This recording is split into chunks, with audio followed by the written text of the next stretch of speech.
November 27 பிறந்தநாள் காணும் கழக இளம் தலைவரே, தமிழ்நாட்டின் மாமன்னரே வாழ்த்துகிறோம். இங்கனம் நிவேதா எம். முருகன் எம்எல்ஏ, பூம்புகார் சட்டமன்ற உறுப்பினர், மாவட்ட கழக செயலாளர், மயிலாடுதுறை. புரியுதா? யாரால அதிமுக கலாய்வுக்குள்ள குழப்பம்னு ஏதாவது தெரிஞ்சுக்க முடியுதா? இந்த மாதிரியான சேலஞ்சஸ் நான் 2 முறை பார்த்துருக்குறேங்க. திமுகலே இந்த சேலஞ்சு வந்திருக்கு. அதாவது கலைஞருக்கு எதிராக வைகோ போர்க்கொடி கொடுத்த போது, ஆனால் போட்டி பொதுக்குழு நடத்தினாங்க 2 தரப்புமே. கலைஞர் போட்டி பொதுக்குழு, அவர் பொதுக்குழு கூட்டி எல்லாத்தையும் அபிடவிட்டில் கையெழுத்து வாங்கி தேர்தல் ஆணையத்தை கொடுத்து வைகோ சீரியஸாக சேலஞ்ச் பண்ணார். கட்சி பேரும் புதைசூரியின் சின்னமும் எங்களுக்கு தான் சொந்தம்னு. வைகோ பின்னாடி ஒரு 10 மாவட்ட செயலாளர் இருந்தாங்க, பெரிய எஸ்.எஸ். சந்திரன் மாதிரியான சினிமா ஸ்டார்ஸ் இருந்தாங்க. ஆனால் கலைஞர் பார்ட்டியை அவர் பிடிக்குள்ளே வச்சுக்கிட்டார். 2வது சீரியஸ் சேலஞ்சு இதே அதிமுக. நான் ஜானகி ஜெயலலிதா அணியை சொல்லலை. அதற்கு பிறகு சீரியஸ் சேலஞ்ச் பண்ணது திருநாவுக்கரசு அண்ணன், போட்டி பொதுக்குழு முசாமி அண்ணன். ஆனாலும் ஜெயலலிதா அவர்கள் அதிமுகவின் கான்ஸ்டிடியூஷன் படி அடிப்படை உறுப்பினர்களால் தேர்ந்தெடுக்கப்பட்ட பொதுச் செயலாளர் சொல்லி ஹைகோர்ட் தீர்ப்பு கொடுத்தது. பீடி தினகரன் பெஞ்சு, சுப்ரமணியனுக்கு தெரியும். தீர்ப்பு கொடுத்த பிறகு தேர்தல் ஆணையம் அதை ஏற்றுக்கிடுச்சு. எல்லா சேலஞ்சும் அந்த சேலஞ்சுங்கிறதே முடிஞ்சு போச்சு. அப்போ இந்த 2 தலைவர்களும் என்ன மெத்தடை அடாப்ட் பண்ணாங்கன்னு தயவு செஞ்சு திங்க் பண்ணணும். ஒரு பார்ட்டி தன்னோட பொலிட்டிக்கல் ஃபார்ச்சூன்ஸை இழந்து வாக்காளர்களை மீண்டும் கவர வேண்டும் என்றால் என்ன செய்ய வேண்டும்? என்ன செய்ய வேண்டும் என்றால் 3 R: ரீடிஸ்கவர், ரீடூல், ரீலான்ச். 3 ஆயுதம் இல்லாம முடியாதுங்க. ரீடிஸ்கவர்னா தன்னை தானே மீண்டும் ஒரு முறை இனங்கண்டு கொள்ள வேண்டும். நாம யாரு, எங்க இருந்து வந்தோம், யாரோட லிகசி, ரொம்ப முக்கியங்க. அப்புறம் ரீடூல், புதிய அஸ்திரங்களை நம்ம சேர்க்கணும் உள்ள. அப்புறம் ரீலான்ச், திருப்பி பார்ட்டி ஃப்ரெஷ்ஷா லான்ச் ஆகணும். இல்லாம வாக்காளர்களை கவர முடியாது.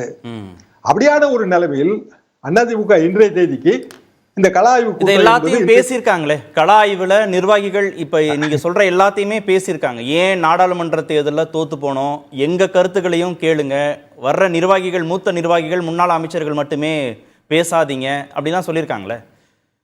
அது சிக்கல் என்ன அப்படின்னா, அந்த குரல் மீண்டும் ஒரு முறை பார்ட்டிக்குள்ள ஒரு பொலிட்டிக்கல் மாற்று கருத்தா இருக்கே தவிர பார்ட்டியை ரிஜுவினேட் பண்றதுக்கான வழியாக அது பிறக்கவில்லை. இப்போ ஜெயலலிதா காலம், எம்ஜிஆர் காலம், 2 காலத்தையும் நீங்க கம்பேர் பண்ணி பார்த்தாலும் இந்த மாதிரியான குரல்கள்லாம் எழுப்பி இருக்கு, இல்லைன்னு சொல்ல முடியாது. ஜெயலலிதா காலத்துல எழுப்பி இருக்கு. எப்போனா அந்த தேர்தல் வெற்றி பெறாமல் நம்ம போகும்போது இயல்பாக இந்த மாதிரியான குரல்கள் வரத்தான் செய்யும். அப்போ பார்ட்டியோட ஹையரப், பார்ட்டியோட ஹை கமாண்டு அதை என்ன பண்ணணும்னா, அதை ஏதாவது ஒரு வகையில சமாதானப்படுத்துவதற்கான முயற்சி எடுத்துட்டு தான் கலாய்வுக்கே ஆள் அனுப்புவாங்க. கலாய்வுல பிரச்சனைகள் வரும்னு தெரிஞ்ச பிறகு கலாய்வு யாருமே நடத்த தெரிஞ்சிருக்குமா? சுப்ரமணியன் சொல்றதா அவருக்கு எனக்கு கிட்டத்தட்ட ஒரே மாதிரியான அனுபவம், ஒரே மாதிரியான இதுதான். நம்ம பத்திரிகையாளர், அவர் அரசியல்வாதி, அவ்வளவுதான். 2 பேரும் வழக்கறிஞர்கள். அப்போ ஒவ்வொரு மாவட்டத்திலையும், குறிப்பாக வெற்றி பெறாத மாவட்டங்கள்ல பெரிய அளவுக்கான மாற்று குரல்கள் இருக்கு, அதிருப்தி இருக்கு அப்படிங்கறதெல்லாம் எல்லாருக்கும் தெரியும். இன்னொன்னு, மாவட்ட செயலாளர்களை வச்சு ஏற்கனவே கூட்டங்கள்லாம் நடத்தியாச்சு. இதுல இந்த அதிருப்தின்னு சொல்றது அங்க இருக்கிற மாவட்ட செயலாளருக்கும் முன்னாள் மாவட்ட செயலாளருக்கும், இல்ல இப்போ இருக்கக்கூடிய மாவட்ட செயலாளருக்கு பிடிக்காதவர்கள் அப்படின்னு அந்த 2 அணியா, இல்ல அந்த வெறுப்போ கோபமோ ஆதங்கமோ நேரடியாக திரு இபிஎஸ்ஐ நோக்கியதா இருக்கா? பொதுவாக ஒரு கட்சியில எப்போ அதிருப்தி வரும்னா, நம்ம வெற்றி பெறாம போயிருவோமோ, நம்ம கட்சிக்கு மரியாதை இல்லாம போயிருமோ, நமக்கு அடுத்த வாய்ப்பே இல்லையோ அரசியல்ல, இந்த மாதிரியான எண்ணங்கள் வரும்போது அதிருப்தி பகிரங்கமாக வெளிப்படும். இதெல்லாம் தலைமை மேல நம்பிக்கை இல்லைன்னா தானே வரும். வெற்றி தேடி தர முடியுங்கிற நம்பிக்கை இல்லாட்டா அதான் கட்சியா இருக்குங்க, கட்சியா இருக்கும். அதுல எனக்கெல்லாம் மாற்று கருத்து இல்லை. நீங்க சொல்ற மாதிரி கட்சியை தன் ஆளுமைக்குள்ள கூட கொண்டு வந்துடலாம். ஓபிஎஸோட ப்ராப்ளம் என்னங்க? ஓபிஎஸோட ப்ராப்ளம் என்னன்னா, சசிகலாவை நீக்கினப்ப கையெழுத்து போட்டது யாரு? சசிகலா அம்மா போகும்போது பொதுச்செயலாளர் தான் போனாங்க. அதுக்கு முந்தைய ஓபிஎஸ் தர்மயுத்தம் தொடங்கியாச்சு. சசிகலா அவர்களை சீரியஸ் சேலஞ்ச் பண்ணது ஓபிஎஸ் தானே. அப்புறம் இரட்டை தலைமையாக இருக்கும்போது யாரெல்லாம் நீக்கினாங்க?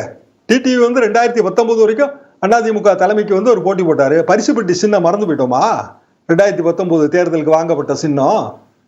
அப்புறம் தனி கட்சி ஆரம்பிச்சாச்சு. இன்னைய தேதிக்கு அவர் என்டிஏல இருக்காரு, தேசிய அரசியல். இனி அதிமுகவுக்குள்ள அவர் வரப்போவது இல்ல. அதிமுக இன்றைய தேதிக்கு அந்த பழைய விஷயங்களை சொல்வது திருமதி சசிகலா அவர்கள், திரு ஓபிஎஸ் அவர்கள். ஆனா ஓபிஎஸ் அவர்கள் நீக்கியது எத்தனை பேரை? ஏராளமான பேரை. இப்ப இந்த பொதுக்குழு எதுக்கு அப்போ டிசம்பர் மாதம் பொதுக்குழு வந்து சுப்ரதன் சொல்ற பாயிண்ட் தாங்க. அதாவது ஆண்டுக்கு ஒரு முறை கண்டிப்பா பொதுக்குழு கூட்டணும், ஆண்டுக்கு 2 ஆமா பைலா படி அது தேர்தல் ஆணையத்தை சாட்டிஸ்ஃபை பண்ணணும். ஆனால் நான் என்ன செய்வாரு நான் எதிர்பார்க்கிறேன்னா, மீண்டும் ஒரு முறை வந்து ரெசல்யூஷன் போடுவாங்க. அதிமுகவின் எல்லா முடிவுகளையும் எடுக்கக்கூடிய அதிகாரம் திரு எடப்பாடி பழனிசாமி அவர்களுக்கு தரப்படுகிறது, இபிஎஸ் தான் இருக்குன்னு போடுவாங்க. ப்ராபபிலி ஒருவேளை நிறைய புதிய பொதுக்குழு உறுப்பினர்கள் அதுல இருந்தாங்கன்னா கலைஞர் கடைபிடித்த அதே டெக்னிக் மீண்டும் ஒரு முறை எல்லாத்தையும் அபிடவிட்ல கையெழுத்து வாங்குறது. என்ன காரணம்னா, ஏதோ ஒரு சேலஞ்ச் வந்திருக்கோ, ரெட்டையிலேயே முடக்கிடுவாங்களோ, பிஜேபி வந்து மாற்று ரூட்ல திங்க் பண்ணுதோங்கிற ஒரு சந்தேகம் இருக்கு. மகாராஷ்டிரா தேர்தல் முடிவுக்கு பிறகா? மகாராஷ்டிரா தேர்தல் முடிவுக்கு பின்னாடி. அப்ப அப்படியான ஒரு நிலைமை வந்து விடக்கூடாதுன்னு ஒரு தலைமை ஒரு ஏதாவது ஒரு வகையில அதுக்கு ஒரு பிரேக் போடுவாங்க. அப்ப கலைஞர் கடைபிடிச்ச டெக்னிக் என்னன்னா இதுதான். ஏன்னா அப்ப அவரும் எதிர்கட்சி தான். வைகோ வந்து பெரிய அளவுக்கு சீரியஸ் சேலஞ்ச் பண்ணாரு. அப்ப வந்து திமுகவை அப்புறப்படுத்த வேண்டும் என்கிற முயற்சியில அதிமுக ஆளுங்கட்சி. அப்போ கலைஞர் வந்து அதை பிளாக் பண்ணாரு, எஃபெக்டிவா பிளாக் பண்ணாரு. அந்த மாதிரியான ஒரு பிளாக்கிங் அப்படி என்பது எடப்பாடி பழனிசாமி அவர்கள் கொண்டு வருவார்கள் என்பது எனது பார்வை. ஓகே, பாஜக திரு ஓபிஎஸ் முன்னிறுத்தி அரசியல் செய்யக்கூடிய அளவுக்கு ஓபிஎஸ் வந்து இன்னமும் பலத்தோடு தான் இருக்காரா? மகாராஷ்டிராவில் திரு ஏக்நாத் ஷிண்டேவுடைய பலம் வேற, அவருடைய அணுகுமுறை வேற. உடனே முதல்வராக வருகிறார், அவர் நிறைய திட்டங்களை அறிவிக்கிறார், மகளிர் உரிமை தொகையை கொண்டு வராரு, 50க்கும் மேற்பட்ட தொகுதிகளை அவரால் வெற்றி பெற்று கொடுக்க முடியுது. இன்னைக்கு அவராலேயே பயன் இல்லை, அவர் இல்லாமலேயே கூட ஆட்சி பொறுப்புக்கு வந்துட முடியும்னு நிலைமை மாறிடுச்சு. ஆனா இங்க ஓபிஎஸ் அந்த பலத்தோடயா இருக்கிறாரு. இபிஎஸ் பயப்படணும்? மகாராஷ்டிரா இபிஎஸ் வந்து பயப்படலைங்க. எடப்பாடி பழனிசாமியை பொறுத்த வரைக்கும் அவரோட கோல் வந்து கட்சி தன்னோட கட்டுப்பாட்டுல இருக்கணுங்கிறது. காரணம் அவர் வந்து பல தரப்பட்ட சோதனைகள், கட்சி மற்றும் சின்னம்.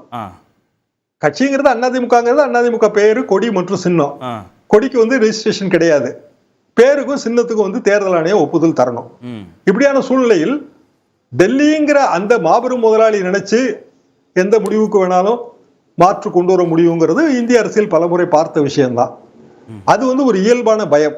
கூட்டணி பாஜகவுடன் கூட்டணி இல்லைன்றத மீண்டும் அழுத்தமா திரு இபிஎஸ் பதிவு செஞ்ச பிறகு இந்த நரேட்டிவ் மாறும்னு நினைக்கிறீங்களா? நிச்சயமாக மாறும். ஏன்னா பிஜேபியை பொறுத்த வரைக்கும் அண்ணாமலைக்கு முன் அண்ணாமலைக்கு பின்னு தயவு செஞ்சு நினைச்சு பாருங்க. இன்னும் நோட்டா பேஸ் பண்ண கட்சியெல்லாம் சொல்லக்கூடாது. அவங்ககிட்ட 10 to 15% ஓட்டு ஏதோ ஒரு வகையில இருக்கு.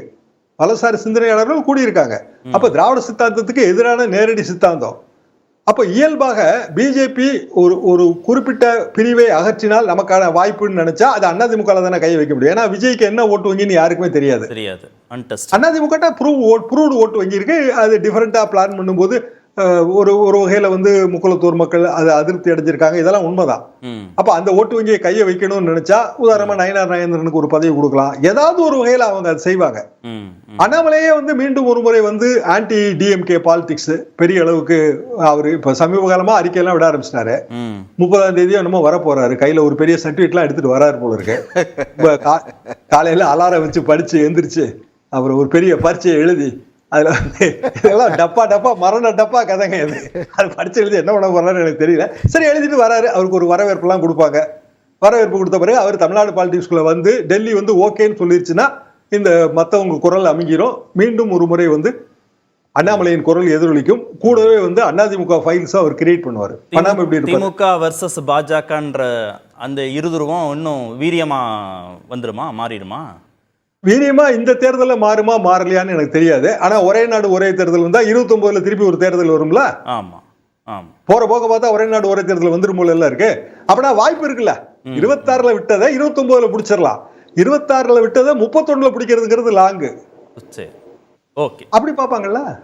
நவம்பர் 27 பிறந்தநாள் காணும் கழக இளம் தலைவரே, தமிழ்நாட்டின் மாமன்னரே வாழ்த்துகிறோம். இங்கனம் நிவேதா எம். முருகன் எம்எல்ஏ, பூம்புகார் சட்டமன்ற உறுப்பினர், மாவட்ட கழக செயலாளர், மயிலாடுதுறை.